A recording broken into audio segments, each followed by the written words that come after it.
And welcome to our political roundtable. Doug Miles and Gary Schuster with you today. Gary Schuster, former CBS News and Detroit News White House correspondent. And Gary, we had a chance to see a man in the news, Donald Trump, who was in Sarasota at the Van Wezel Hall last night, give a very rousing speech, and a good crowd on hand. Yeah, Doug, I was surprised. Even though most of the tickets were free, he still got an audience about 1,400 people, which is more than most people, except Sean Hannity, I guess, did a couple of years ago.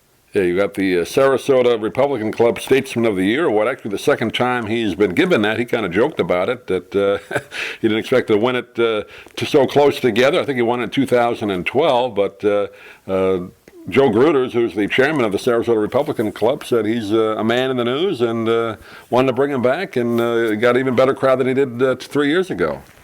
Yeah, he did. And like you say, he got a lot of applause for some of his lines. He was, pretty tough on the other candidates, as you'd expect for somebody who's weighing the possibility of getting into the race. Although we've seen him here before, and he didn't follow through. But last night sounded more serious to me than the earlier shot, a few years ago.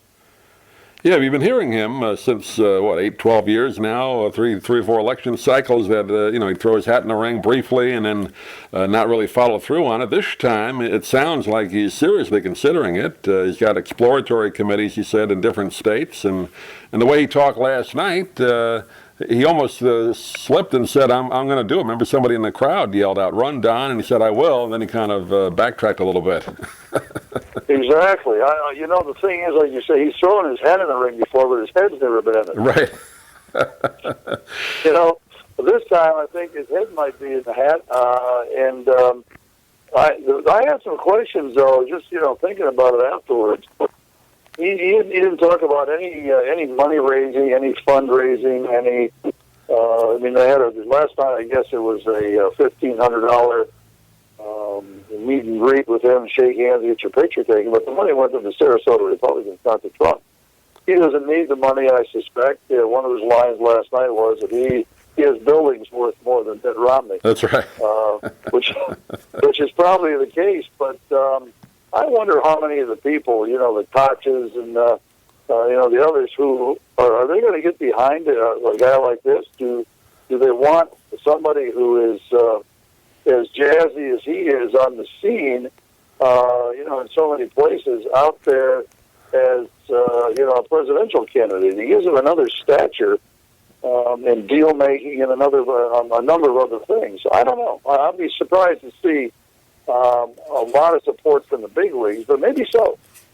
I think it's going to be similar to what Ross Perot did back in '92. Ross Perot, a billionaire, and basically was funding his own campaign. Now, he did drop out, and then he came back in later, and it really was too late at that point. So Trump doesn't need the money. I'm sure he'll get some people giving him money anyway, just they won't be part of the campaign, but he doesn't need it. I just wanted the big money, Yeah. He didn't endear himself to any other candidates last night. He said he knows them all, and he finds them lacking in a number of ways, including deal-making and their perception of the world. And, sort of made fun of Jeb Bush because of his recent problems, and kudos to what's his name, Marco Rubio, on the same subject, saying he didn't learn much from Jeb Bush's tripping over his own tongue. So I don't know. I don't know. I don't think he's going to endear himself. He says he doesn't care. I don't care if they like me or not. And it's sort of refreshing in a way to have a politician not care about what other people think of him. He thinks he's right, and he's going forward on that plane. But I don't know. I'm curious about it. He sounded very populist last night.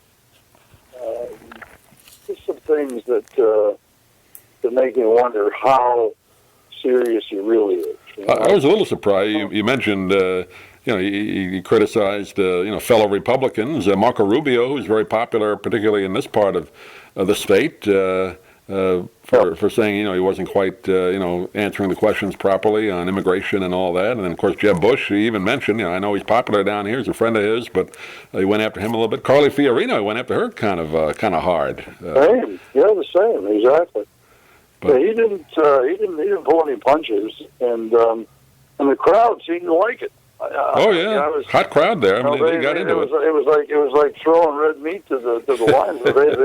They liked it. He spoke for a little more than an hour. Came out and no notes as far as I could see. Maybe he had a little card with some topics, but for the most part, he even joked. You don't want a teleprompter if you're running for president. He said. That's what he said. He made fun of those who use teleprompters, including, of course, Obama doesn't go anywhere without a teleprompter. So. He got his shots in all across the board.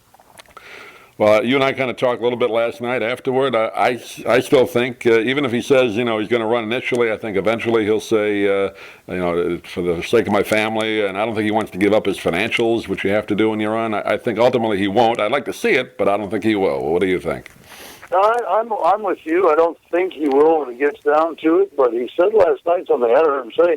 He said he's willing to change his life. He's a little older. He's 68 years old. He's a little older, and he's been through this a few more times. He knows it a little better, and I don't know, Doug. There could be a shot at this. I don't know. Thing is, though, let's say the ultimate happens. He gets elected. How's he going to work with Congress? He can't fire them. I don't know. That's the thing.